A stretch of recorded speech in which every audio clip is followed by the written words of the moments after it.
6వ అధ్యాయము ఆత్మ సంయమ యోగము 8వ శ్లోకము. జ్ఞాన విజ్ఞాన తృప్తాత్మా కూటస్థో విజితేంద్రియః యుక్త ఇత్యుచ్యతే యోగి సమలోష్టాశ్మకాంచనః. తాత్పర్యము: పరమాత్మ ప్రాప్తి నందిన యోగి యొక్క అంతఃకరణమునందు జ్ఞాన విజ్ఞానములు నిండియుండును. అతడు వికారరహితుడు, ఇంద్రియాదులను పూర్తిగా వశపరుచుకునివాడు. అతడు మట్టిని, రాతిని, బంగారమును సమానముగా చూచును. వివరణ: పరమాత్మ ప్రాప్తిని పొందిన యోగి అంతఃకరణము జ్ఞాన విజ్ఞానములతో నిండి ఉంటుంది. పరమాత్మ సర్వవ్యాపి అన్నది జ్ఞానము, దానిని అనుభూతి చెందడం విజ్ఞానము.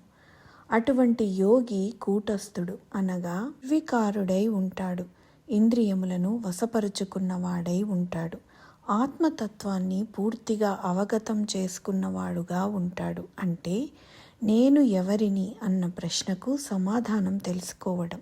అటువంటి యోగి బంగారమును, మట్టిని, రాయిని సమానంగా చూస్తాడు. అంటే వాటి పట్ల సమభావాన్ని కలిగి ఉంటాడు.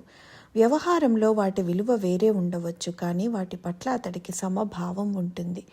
మన గురువుగారి గురువైన సత్యమిత్రానంద స్వామి వారికి ఒక శిష్యుడు 25 లక్షలు విలువ చేసే వజ్రాల హారాన్ని బహూకరించాడు.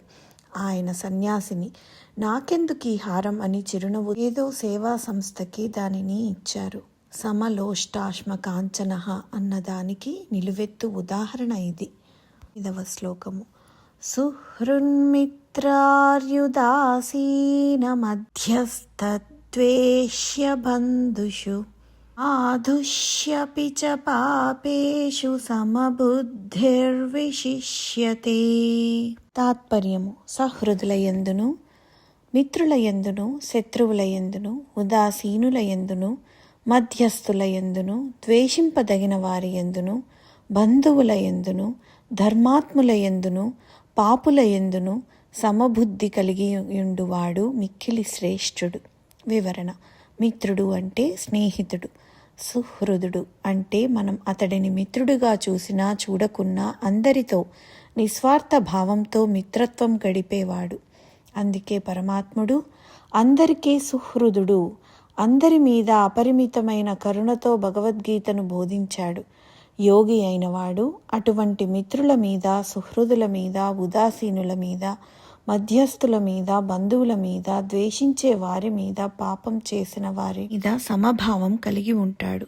అంటే అతడి దృష్టి అందరి మీద సమంగా ఉంటుంది. దృష్టి సమానంగా ఉంటుందని, వారిలో ఉన్న తేడాలని పూర్తిగా వదిలేస్తారని కాదు. ఉదాహరణకి, ఒక తల్లికి 4 పిల్లలు ఉన్నారు. 2 మంచి దేహదారుఢ్యం కలిగి వ్యాయామం చేసేవాళ్ళు, మరి 2 టైఫాయిడ్ జ్వరంతో బాధపడుతున్నారు. తల్లి మొదటి 2కి వారికి తగ్గట్టుగా బాదాం, జీడిపప్పు మొదలైనవి ఇస్తుంది. మిగిలిన 2కి పాలు, పళ్ళరసం, గంజి నీళ్లు ఇస్తుంది. అంటే ఆమెకి పక్షపాతం ఉందని కాదు, ఆమెకి 4 కొడుకులు సమానమే. వారి దేహ పరిస్థితిని బట్టి వారికి ఆహారాన్ని ఇస్తుంది. ఒక తల్లికి అందరి పిల్లల మీద ఏ విధమైన సమానమైన దృష్టి ఉంటుందో, యోగికి కూడా అందరి మీద అటువంటి సమదృష్టి ఉంటుంది.